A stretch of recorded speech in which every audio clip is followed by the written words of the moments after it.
In the frozen darkness of a 10th century winter night, the screams of 5,000 dying men echoed across the blood-stained snow of ancient Kiev.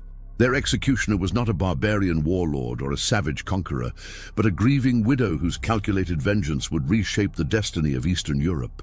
This is the story of Princess Olga of Kiev, a woman who transformed unspeakable grief into methodical genocide, who painted her path to power with the blood of an entire civilization, and who, against all logic and morality, would one day be canonized as a saint by the very faith that preaches forgiveness and mercy. How does a mass murderer become a holy figure? How does a woman who orchestrated one of history's most elaborate campaigns of revenge find herself immortalized in golden icons and revered in solemn prayers? The answer lies buried beneath 1,000 years of religious revisionism, political expediency, and the uncomfortable truth that history's saints often have more blood on their hands than its sinners. Tonight, we delve into the savage reality behind the sacred myth, where fire and faith collide in the most unlikely of transformations. Picture, if you will, a medieval world where power was measured in blood spilled and loyalty counted in severed heads. This was the reality of 10th century Eastern Europe, a violent chessboard where Slavic tribes, Viking raiders, and emerging kingdoms fought for dominance with a brutality that would shock even the most hardened modern observer. It was into this cauldron of chaos that Olga was born, sometime around 890 CE in the northern reaches of what would become Russia. The Kievan Rus, the loose federation of principalities that Olga would one day rule, was less a nation than a collection of fortified trading posts strung along the great rivers that connected Scandinavia to Byzantium. Founded by Viking adventurers who had carved their way through Slavic lands with sword and axe, this emerging state was held together by little more than mutual greed and the threat of violence. The rulers, descended from the legendary Rurik, maintained their authority through a complex system of tribute, terror, and calculated marriage alliances. Olga herself likely came from Pskov, a frontier town where Viking merchants traded furs and slaves for silver and silk. Her marriage to Prince Igor of Kiev was almost certainly political, a union designed to bind outlying territories to the central power. But in this harsh world, even political marriages could bloom into something deeper. By all accounts, Olga and Igor's partnership was one of mutual respect and shared ambition, a rarity in an age when women were often treated as little more than breeding stock and diplomatic currency. The Drevlians, the tribe that would soon feel the full weight of Olga's wrath, were one of many Slavic groups that chafed under Kievan rule. Forest dwellers who took their name from the word for tree, they inhabited the dense woodlands west of Kiev, a natural fortress that had allowed them to maintain a fierce independence. They paid tribute to Kiev grudgingly, always testing the limits of their submission, always probing for weakness in their overlords. It was this perpetual tension that set the stage for the tragedy that would transform Olga from princess to predator. In 945 CE, Prince Igor made a fatal miscalculation. Having collected the annual tribute from the Drevlians, he decided to return for a second helping, a breach of custom that the proud forest people could not tolerate. What followed would ignite one of history's most terrifying revenge sagas, a systematic campaign of annihilation that would leave thousands dead and an entire culture in ashes. The murder of Prince Igor was not merely an execution, it was a statement written in agony. The Drevlian warriors, led by their Prince Mal, captured Igor with a small retinue near the town of Iskorostan. Contemporary chronicles describe the horror that followed with chilling precision. The Drevlians bent 2 young birch trees to the ground, tied Igor's legs to them, and then released the trees. The prince was literally torn in half, his screams echoing through the forest as his body was ripped apart in a shower of blood and viscera. This spectacular brutality was carefully calculated. In the symbolic language of medieval violence, the manner of death conveyed a message. By using living trees as instruments of execution, the Drevlians were asserting their connection to the forest, their independence, and their contempt for Kievan authority. They were also sending a warning to any future rulers who might dare to exploit them. What they failed to calculate was the nature of the woman they had just widowed. Olga received the news of her husband's death with an icy calm that unnerved even her own courtiers. She did not weep, did not rage, did not tear her clothes in the traditional display of grief. Instead, she retreated into her chambers and emerged with a face carved from stone and eyes that promised horrors beyond imagination. The Drevlians, drunk on their victory, made their second fatal error. They sent emissaries to Kiev, proposing that Olga marry Prince Mal, thus uniting their tribes under Drevlian leadership. The first delegation of 20 distinguished Drevlians arrived in Kiev by boat, proud and confident in their fine clothes and gold ornaments. Olga received them with apparent honor, suggesting they remain in their boat while she prepared a proper welcome. That night, her servants dug a deep pit in the courtyard. The next morning, the Drevlians were carried in their boat, still believing themselves honored guests, and dropped into the pit. As they scrambled in confusion, Olga appeared at the edge. "Is the honor to your taste?" she asked, as her men began shoveling earth onto the screaming ambassadors. They were buried alive, their muffled cries lasting for hours as the earth slowly crushed the life from their bodies. But Olga's performance had only begun. She sent word to the Drevlians that she was considering their proposal, but required their most noble representatives to escort her. When this second delegation arrived, the cream of Drevlian aristocracy, Olga offered them the use of her private bathhouse to refresh themselves after their journey. Once they were inside, enjoying the steam and warmth, her men barred the doors and set the building ablaze. The chronicles describe how the nobles' confident laughter turned to confused shouts, then to desperate screams as they realized their fate. They pounded on the doors until their hands were bloody, their skin blistering and peeling in the inferno. The smell of burning flesh filled the air of Kiev for days. Yet even this grotesque theater was merely the prelude to Olga's masterpiece of vengeance. She sent another message to the Drevlians, informing them that she would come to their lands to hold a funeral feast for her husband, a sacred tradition that even enemies were bound to respect. She asked them to prepare vast quantities of mead and food, promising to mourn properly before accepting their proposal. The Drevlians, perhaps believing the worst was over, or perhaps simply unable to conceive of further treachery under the sacred banner of funeral rites, agreed. Olga arrived at Iskorostan with a small retinue, playing the part of the grieving widow to perfection. She wept at her husband's tomb, tore her hair, and wailed with such apparent sincerity that even the Drevlians were moved. Then she invited them to the funeral feast. As the mead flowed and the Drevlians celebrated what they believed was their impending triumph, Olga's soldiers, hidden in the surrounding forest, prepared for slaughter. When the Drevlians were deep in their cups, barely able to stand, Olga gave the signal. Her warriors fell upon the drunken revelers with sword and axe. The chronicles claim 5,000 Drevlians died that night, though the number may be exaggerated. What is certain is that the flower of Drevlian nobility was cut down in a matter of hours, their blood mixing with the spilled mead in a grotesque parody of the feast they had enjoyed. Even after this massacre, Olga's thirst for vengeance remained unquenched. She returned with a full army to lay siege to Iskorostan, the Drevlian capital. For a full year, the city held out, its wooden walls and the courage of its defenders, mostly old men, women and children, as the warriors had died at the funeral feast, frustrating Olga's attempts to take it by storm. Finally, she resorted to one last deception, one that would cement her reputation as one of history's most creatively cruel rulers. Olga sent messengers to the exhausted defenders, claiming she had grown weary of the siege and would accept a token tribute, 3 pigeons and 3 sparrows from each household. The Drevlians, scarce believing their luck, quickly gathered the birds. That night, Olga's soldiers tied small pieces of sulfur wrapped in cloth to each bird's leg. When released, the birds naturally flew home to their nests in the thatched roofs and wooden eaves of Iskorostan.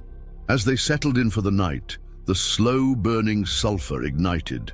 The city became an inferno within minutes. Fire raced from building to building, the dry wood and thatch burning with terrible efficiency. Those who fled their burning homes were cut down by Olga's waiting soldiers. Those who remained died in the flames or from smoke inhalation. The screams of burning children echoed through the night as parents faced the impossible choice between the fire and the sword. By morning, Iskorostan was a smoldering ruin, its population dead or enslaved, its culture effectively erased from history. The Drevlians as a distinct people ceased to exist after that night. Olga had not merely defeated them, she had performed a kind of cultural genocide, systematically eliminating their leadership, their warriors, and finally, their very homes. She divided their lands among her supporters, sold the survivors into slavery, and imposed crushing tributes on any scattered communities that remained. Where once a proud forest people had lived, there was now only ash and silence. But history, as it often does, had a bitter irony in store. The woman who had orchestrated this carnival of cruelty would, within a decade, undergo a transformation so complete that it defies easy explanation. In 955 or 957 CE, the exact date remains disputed, Olga traveled to Constantinople, the glittering capital of the Byzantine Empire. There, in the magnificent Hagia Sophia, she was baptized into the Christian faith, taking the name Helena. The sources differ on what prompted this conversion. Some claim she was dazzled by the splendor of Byzantine civilization and the sophisticated theology of Eastern Christianity. Others suggest it was a calculated political move, aligning Kiev with the most powerful Christian empire of the age. Still, others propose a more personal transformation, that the weight of her crimes had finally broken through her iron composure, driving her to seek forgiveness in a faith that promised redemption, even for the worst sinners. Whatever her motivations, Olga threw herself into her new faith with the same intensity she had once devoted to revenge.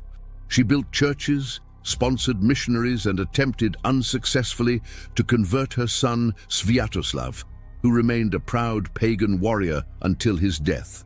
She ruled Kiev as regent with wisdom and justice, implementing legal reforms and strengthening trade relationships.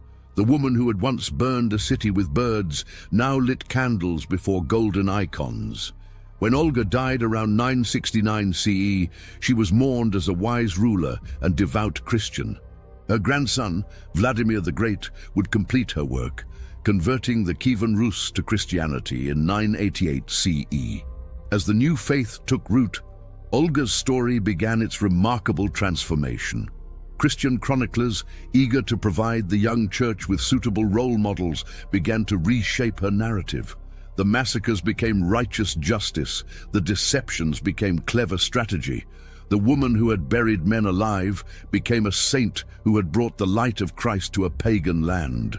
By the 13th century, Olga had been officially canonized by the Orthodox Church.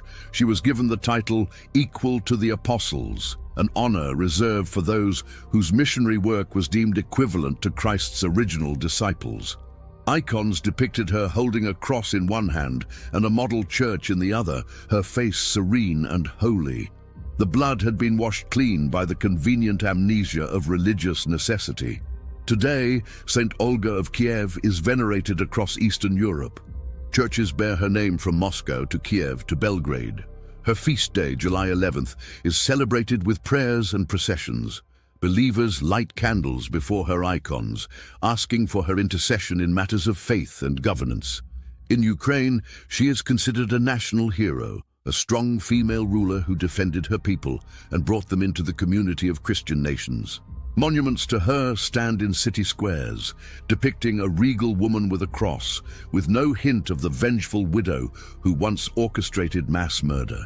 This transformation raises profound questions about the nature of sainthood, forgiveness, and historical memory. How do we reconcile the Olga who burned thousands alive with the Olga who built churches and promoted peace? The Orthodox Church's answer is theological. Through baptism, she was born again, her sins washed away in the waters of conversion.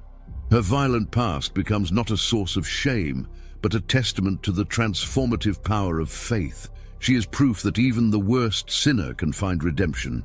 But this comfortable narrative obscures more troubling truths.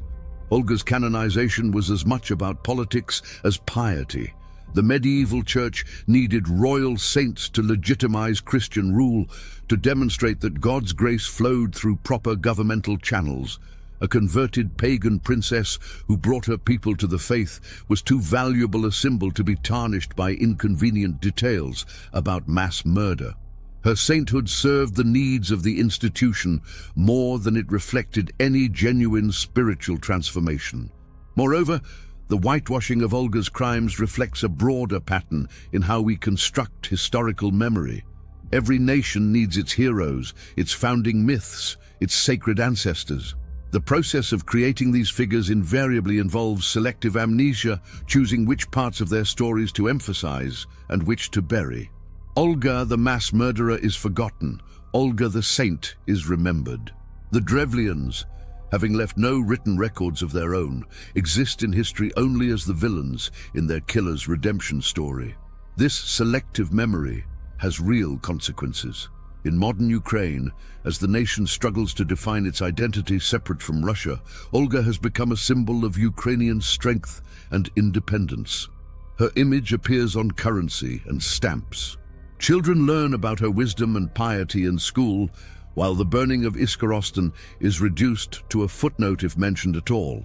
She has become what the nation needs her to be, a strong female ruler who stood up to enemies and brought civilization to her people. Yet perhaps there is something valuable in confronting the full truth of figures like Olga. Her story, in all its horror and complexity, tells us something essential about human nature and the twisted paths that lead to power. She was a woman in a male-dominated world who refused to be a victim, who turned her grief into a weapon that none could withstand. She was also a mass murderer who showed no mercy to the innocent, who used deception and brutality with a creativity that still shocks 1,000 years later. The paradox of Saint Olga forces us to grapple with uncomfortable questions about redemption and justice. Can someone who has committed genocide truly be redeemed? Does conversion erase the blood on one's hands, or does it merely provide a convenient excuse to stop looking? If we believe in the possibility of transformation, must we also accept that history's greatest monsters might die as saints? And if we reject that possibility, what does that say about our faith in human potential for change?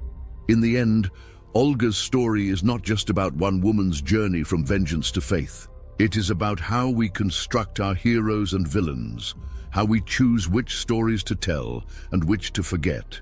It is about the comfortable lies we tell ourselves about the past and the uncomfortable truths we bury beneath monuments and myths. Every society built on violence eventually transforms its killers into kings, its massacres into triumphs, its crimes into foundation myths. As we stand before the icons of Saint Olga, golden and serene, we might remember the screams of the Drevlians burning in their homes, the ambassadors suffocating beneath the earth, the nobles roasting in the bathhouse. Not because we should reject the possibility of redemption, but because true memory demands we hold both truths simultaneously, the saint and the sinner, the holy woman and the mass murderer, the light of faith and the darkness it sometimes conceals. The birds that burned Iskorostan have long since turned to dust, but their flight path traces an arc through history that we follow still. From the ashes of that burning city rose a Christian kingdom that would shape the destiny of Eastern Europe. From the blood of the Drevlians came the baptismal waters of a nation. This is the paradox of history. Our civilizations are built on foundations of bones. Our saints often have the bloodiest hands, and our most sacred stories are sometimes the ones we most need to forget. Perhaps that is Olga's true legacy. Not the churches she built or the faith she embraced, but the questions her story forces us to confront. In a world where violence and virtue intertwine, where today's terrorist is tomorrow's statesman, where genocide can be repackaged as nation-building, Olga stands as a reminder that history is written by the survivors. Sanctity is often a political decision, and the difference between a saint and a sinner sometimes depends on nothing more than who tells the story and when they choose to end it. As darkness falls on another July 11th, somewhere in Eastern Europe, a believer lights a candle before Saint Olga's icon. They pray for strength, for wisdom, for protection. They do not think of burning birds or buried ambassadors. They see only the saint, not the sinner.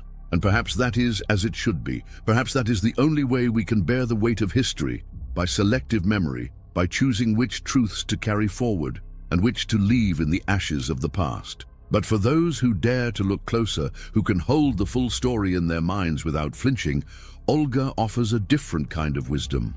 She reminds us that human beings are capable of both unspeakable cruelty and profound transformation, that the same hands that sign death warrants can fold in prayer, that history's greatest sinners and greatest saints are sometimes the same person seen from different angles. She forces us to confront the terrible possibility that there may be no deed so dark it cannot be redeemed, no crime so terrible it cannot be transformed into virtue by the alchemy of time and faith and political necessity. In the end, we are left with a choice. We can accept the comfortable lie of Saint Olga, the wise ruler and holy woman whose violent past was merely a prelude to her sacred destiny. Or we can embrace the uncomfortable truth of Princess Olga, the grieving widow whose calculated cruelty still echoes through the centuries, whose sainthood stands as an eternal question mark over our easy categories of good and evil. The answer we choose says less about her than it does about us, about our capacity for forgiveness, our hunger for heroes, and our willingness to stare into the darkness of our own history without blinking. The flames that consumed Iskorosten have long since died, but the questions they raise burn still. In every icon of Saint Olga, in every prayer offered in her name, in every monument raised to her memory, we see not just a woman transformed by faith, but a mirror reflecting our own struggles with justice and mercy, memory and forgetting, the sins of the past and the hopes of the future. She is, in the truest sense, a saint for our times.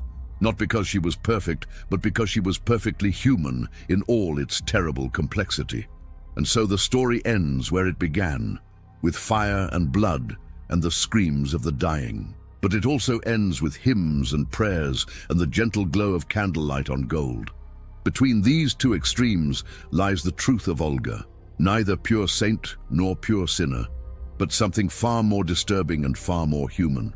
She is proof that history is not a moral fable, but a horror story, with occasional moments of grace, that our heroes are often our villains in different lighting, and that the only honest way to approach the past is with eyes wide open and the courage to see our saints as they truly were. Human beings capable of both the divine and the demonic, often in the same lifetime, sometimes in the same act. This is the legacy of the woman who burned a kingdom and built a church on its ashes. This is the paradox of the princess who buried men alive and was buried as a saint. This is Olga of Kiev, mass murderer, nation builder, grandmother of Christianity in Russia, and eternal reminder that history's judgments are written in blood and revised in gold. May her story haunt us as it should, a warning and a promise, a horror and a hope, a reminder that we are all capable of becoming either the saint or the sinner, and that sometimes, terrifyingly, we can be both.